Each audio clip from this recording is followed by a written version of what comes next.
नमस्कार दोस्तों, स्वागत है आपका अपने ही चैनल पर। दोस्तों, अगर आप स्टॉक मार्केट में नए हो या फिर थोड़ा एक्सपीरियंस रखते हो लेकिन हर रिजल्ट सीजन में कंफ्यूज हो जाते हो, तो आज की वीडियो आपके लिए बहुत ही इंपॉर्टेंट है। क्योंकि अभी मार्केट में Q1 रिजल्ट सीजन चल रहा है, यानी अप्रैल, मई, जून के रिजल्ट्स। और हर साल जैसे ही Q1 आता है ना, मार्केट में एक अलग ही माहौल बन जाता है। कोई बोलता है न्यू फाइनेंशियल ईयर है, ग्रोथ आएगी। कोई बोलता है अभी तो महंगाई है, प्रेशर रहेगा। और रिटेल इन्वेस्टर बीच में फंस जाता है। आज मैं आपको Q1 रिजल्ट सीजन की पूरी रियलिटी सिंपल भाषा में समझाऊंगा। ना कोई हैवी थ्योरी, ना कोई बुकिश ज्ञान, सिर्फ वो बातें जो रियल मार्केट में होती है। सबसे पहले बेसिक क्लियर कर लेते हैं। Q1 रिजल्ट का मतलब क्या होता है? Q1 फाइनेंशियल ईयर का पहला क्वार्टर होता है, कंपनी का नया साल का रिपोर्ट कार्ड। इस क्वार्टर में कंपनी बताती है कि नए साल की शुरुआत कैसी हुई, सेल्स बढ़ी या नहीं, प्रॉफिट इंप्रूव हुआ या नहीं, और सबसे इंपॉर्टेंट, कॉस्ट कंट्रोल में है या नहीं। Q1 में ज्यादातर कंपनीज के लिए कॉस्ट प्रेशर रहता है। रॉ मटेरियल महंगा, सैलरी इंक्रीमेंट, इलेक्ट्रिसिटी, लॉजिस्टिक्स। इसलिए Q1 का रिजल्ट ज्यादा अग्रेसिव नहीं होता। अब यहीं से रिटेल इन्वेस्टर गलती करता है। वो सोचता है न्यू साल है, रिजल्ट तो अच्छा ही होगा। पर मार्केट इतनी सिंपल नहीं होती भाई। मार्केट पहले ही सोच चुकी होती है। अब एक बहुत इंपॉर्टेंट बात ध्यान से सुनो। मार्केट रिजल्ट पे नहीं, मार्केट एक्सपेक्टेशन पे चलता है। अगर मार्केट को लग रहा था कंपनी का Q1 बहुत स्ट्रांग होगा और रिजल्ट थोड़ा नॉर्मल आ गया, तो शेयर गिर सकता है। और अगर मार्केट को लग रहा था रिजल्ट वीक होगा लेकिन कंपनी ने एवरेज से बेटर दिखा दिया, तो शेयर ऊपर भी जा सकता है। इसलिए सिर्फ ये देखना कि प्रॉफिट बड़ा या छोटा काफी नहीं होता। अब बात करते हैं रिजल्ट से पहले बाइंग की। रिजल्ट से पहले शेयर लेना सबसे ज्यादा रिस्की काम होता है, क्योंकि रिजल्ट से पहले प्राइस में ऑलरेडी एक्सपेक्टेशन घुसी होती है। न्यूज, र्यूमर्स, मीडिया आर्टिकल्स सब पहले से हवा बना देते हैं। और जब रिजल्ट आता है, बड़े प्लेयर्स अपना काम कर चुके होते हैं। रिटेल इन्वेस्टर तब एंट्री करता है जब स्मार्ट मनी एग्जिट कर रही होती है।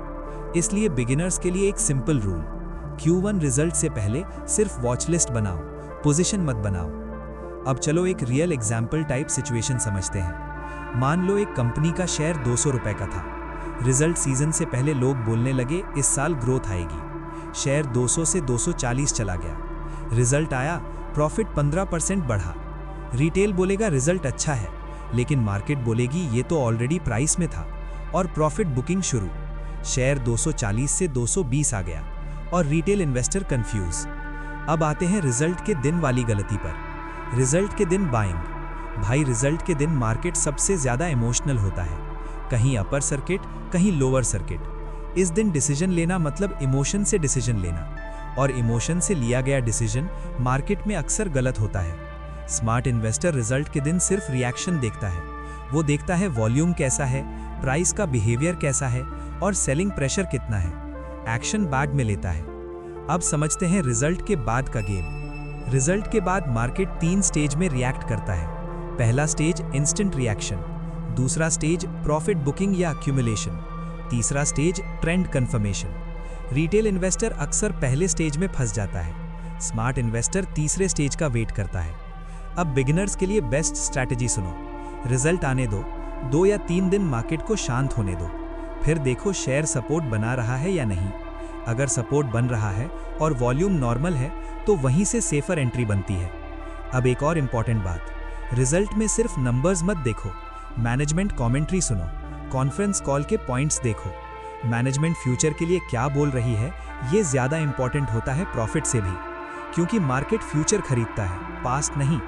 अगर कंपनी बोल रही है अगले क्वार्टर्स में डिमांड स्ट्रांग रहेगी और मार्केट उस बात को बिलीव करता है, तो शेयर ऊपर जाता है। अब आते हैं लॉन्ग टर्म इन्वेस्टर पर। लॉन्ग टर्म इन्वेस्टर के लिए Q1 रिजल्ट अपॉर्चुनिटी होता है। अगर अच्छी कंपनी का शेयर सिर्फ Q1 के शॉर्ट टर्म प्रेशर से गिर रहा है, तो लॉन्ग टर्म इन्वेस्टर धीरे धीरे एंट्री करता है, पर वो भी एक साथ नहीं, वो बाइंग को पार्ट्स में करता है। इसलिए लॉन्ग टर्म के लिए भी जल्दबाजी नहीं। अब एक बहुत डेंजरस चीज की बात करते हैं, टिप्स कल्चर।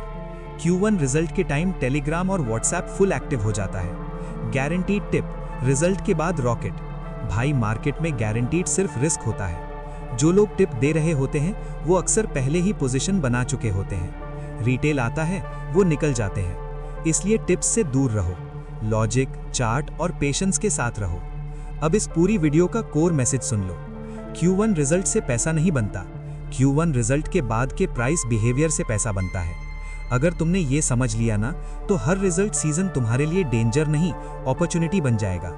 मार्केट में सर्वाइव वही करता है जो वेट कर सकता है। अगर आपको ये वीडियो थोड़ी सी भी यूजफुल लगी हो तो लाइक जरूर करना, कमेंट में लिखो Q1 रिजल्ट सीजन समझ आ गया, और चैनल को सब्सक्राइब करो, क्योंकि नेक्स्ट वीडियो में हम बात करेंगे रिजल्ट के बाद का exact entry strategy step by step.